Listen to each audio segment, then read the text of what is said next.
स्वागत है आपका नई सभा में। पार्ट 1 का chapter 3 valuation of goodwill 12th जीएसईबी का चैप्टर है अकाउंट्स का।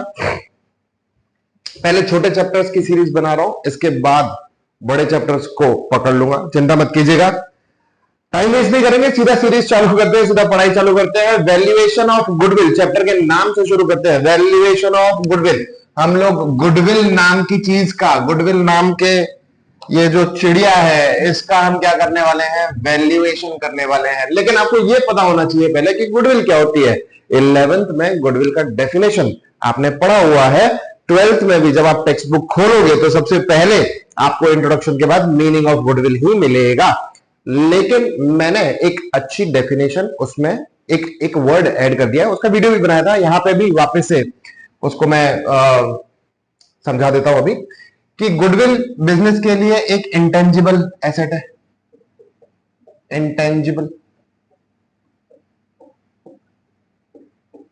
है ना। इंटेंजिबल एसेट का मतलब क्या होता है, ऐसी एसेट जिसकी रियलाइजेबल वैल्यू तो होती है लेकिन फिजिकल एग्जिस्टेंस नहीं होता है। मेरे को ना बच्चे बहुत पूछते हैं, सर फिक्टिशियस एसेट और इंटेंजिबल एसेट में डिफरेंस क्या है, किसमें? Fictitious assets and intangible assets में डिफरेंस क्या है? तो इंटेंजिबल एसेट्स का रियलाइजेबल वैल्यू होता है, और फिक्टिशियस एसेट्स का रियलाइजेबल वैल्यू नहीं होता। इनका रियलाइजेबल वैल्यू नहीं होता है, फिजिकल एग्जिस्टेंस दोनों का नहीं है। ठीक है, तो आपको कंफ्यूज नहीं होना है। गुडविल एक इंटेंजिबल एसेट है, गुडविल एक इंटेंजिबल एसेट है। चलिए, गुडविल एक इंटेंजिबल एसेट है तो ये क्या बताती है? ये बताती है the value of reputation, value of reputation of firm. कहां बताती है? मार्केट में, इन मार्केट। तो आपका डेफिनेशन ये रेडी हो जाता है कि goodwill is an intangible asset, goodwill is an intangible asset which shows the value of reputation of a firm in the market. अब याद रखना, टेक्स्ट बुक में ये वैल्यू वर्ड नहीं लिखा हुआ है ना, which shows the reputation of firm in market लिखा हुआ है। तो मैं मानता हूं कि भाई रेप्यूटेशन का दूसरा नाम गुडविल है जो अकाउंट में यूज करते हैं, ऐसा आपकी टेक्स्ट बुक कहना चाहती है। लेकिन मैं ऐसा बोलता हूं, goodwill is the monetary value of reputation. ठीक है, that is the only difference जो मैं टेक्स्ट बुक से अलग हूं, अदरवाइज सब कुछ सेम है। अब ध्यान से देखिएगा, 4 मार्क के लिए ये इंपॉर्टेंट क्वेश्चन है। इसमें, इस क्वेश्चन में, इस चैप्टर में जो क्वेश्चंस आते हैं, 4 मार्क्स वाले क्वेश्चंस आते हैं। 37 और 38 नंबर के 2 क्वेश्चंस आते हैं 4 मार्क्स के, 4 मार्क्स के 2 क्वेश्चंस आते हैं। अच्छा, आपको पता है इंटरनल ऑप्शंस, मतलब कॉमन ऑप्शंस आपको मिलेंगे, इंटरनल ऑप्शंस आपको नहीं मिलेंगे। अब कॉमन ऑप्शंस का मतलब क्या हो गया कि आपको 5 क्वेश्चंस दिए होंगे सेक्शन डी में, उसमें से आपको 3 ही करने हैं। और ये गुडविल वाला चैप्टर है, उसमें 2 आते हैं। हर बच्चा, आज तक का रिकॉर्ड रहा है, हर बच्चा गुडविल के दोनों सम्स को सॉल्व करता है, 8 मार्क्स उसके रेडी हो जाते हैं। पढ़ना कम है, मार्क्स बहुत ज्यादा है। गुडविल 100% आपकी प्रायोरिटी होनी चाहिए। 8 मार्क्स के क्वेश्चंस आपको टोटल मिल जाएंगे, 2 क्वेश्चंस मिलेंगे 4-4 मार्क्स के। इसके अलावा एमसीक्यूज वगैरह रहेंगे, वो बहुत इजी है, एमसीक्यूज और वेरी शॉर्ट आंसर। मैं मानता हूं 2 एमसीक्यूज 1 वेरी शॉर्ट आंसर हर चैप्टर में से आएगा, ऐसा एवरेज मान के चलिए। ठीक है, उसका बाइफरकेशन दिया है बोर्ड वालों ने, लगभग वो फॉलो भी होता है, लेकिन मैं ओवरऑल ऐसा मानता हूं हर चैप्टर में से 2 एमसीक्यूज और 1 वेरी शॉर्ट आंसर आएगा। ऐसा आप समझ के प्रैक्टिस करना शुरू कर दीजिएगा।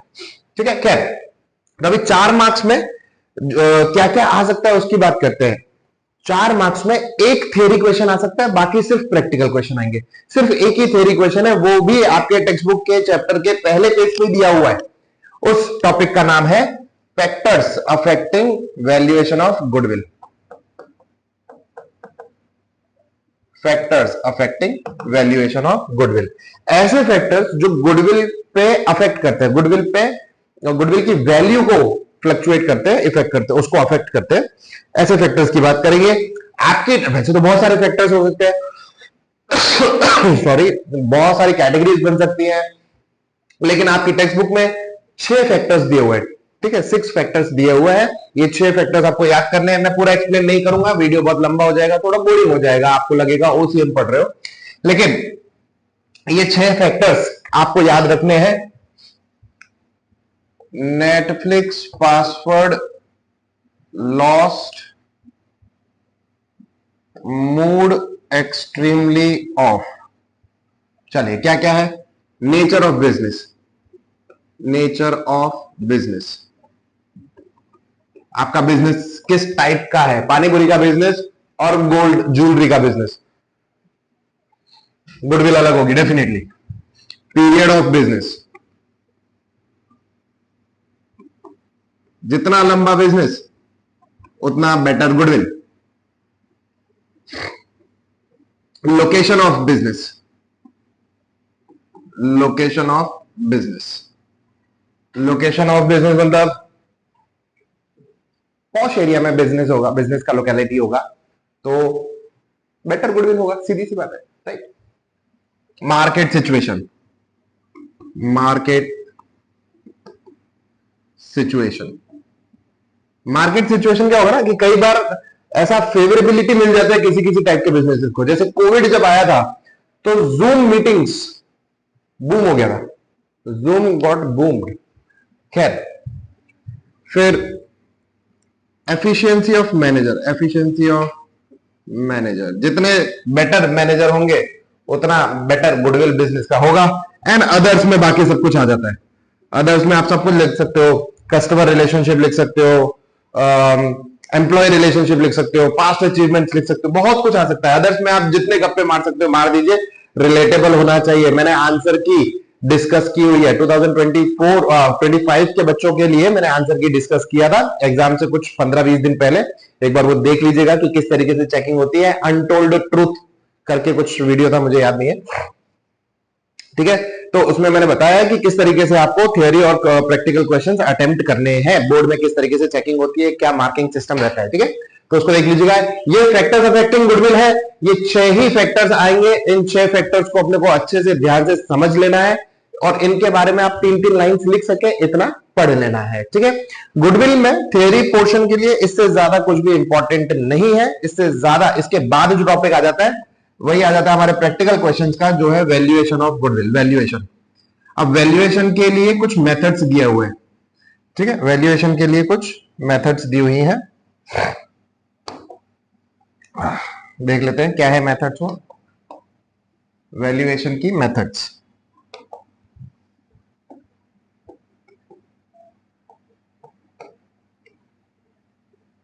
देखना, आपके टेक्स्ट बुक सेकंड पेज की बात कर रहा हूं मैं, आपके टेक्स्ट बुक में 4 मेथड्स दी हुई है। 4 मेथड्स कौन कौन सी हैं देखते हैं।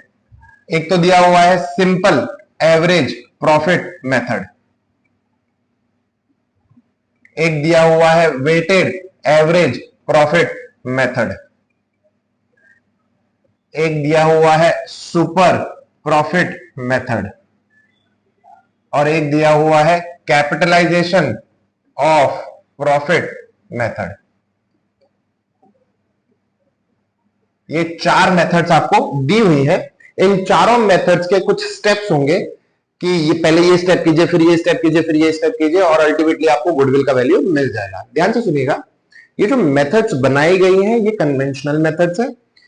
एग्जैक्ट आंसर नहीं दे पाएगी क्योंकि गुडविल मतलब रेप्यूटेशन का एग्जैक्ट मॉनेटरी वैल्यू कैसे निकाला जा सकता है, नहीं निकाला जा सकता।